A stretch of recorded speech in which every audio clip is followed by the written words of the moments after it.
There's an urgent appeal this evening for donors to assist the Petersfield Hurricane Shelter in Westmoreland. Manager Junior Gordon says while the help received so far is appreciated, the facility is still in desperate need of sanitary supplies and non-perishable items. Giselle Mills has this report. Flooded again, but this time with help of varying kinds. Shelter manager in Petersfield, Westmoreland, Junior Gordon, is counting their blessings while naming other areas requiring support. Gordon says in addition to non-perishable items, there's a high demand for sanitary napkins and toiletries. What we need now, we need diapers for both adults and children. We need solar lights. We have some lights, but we need additional lights. And we need deodorant, and we need toiletries. You know, we have been getting food, and I thank many donors for contributing food.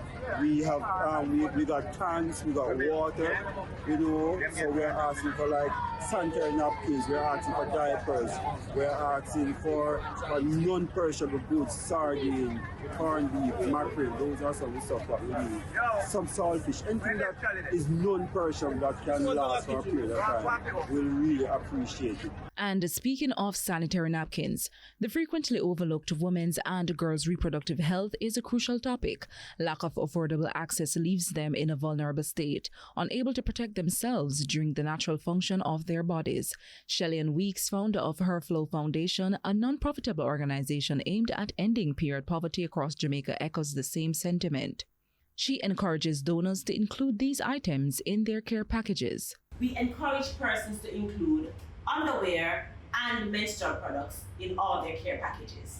Now, we have heard different cries from different groups, and we have been supporting groups heading to St. Elizabeth, to Hanover, to Petersfield, to Westmoreland, and we have definitely been personally doing outreach in St. Mary and other parishes in the east, because we need to remember that Melissa was an all-island event.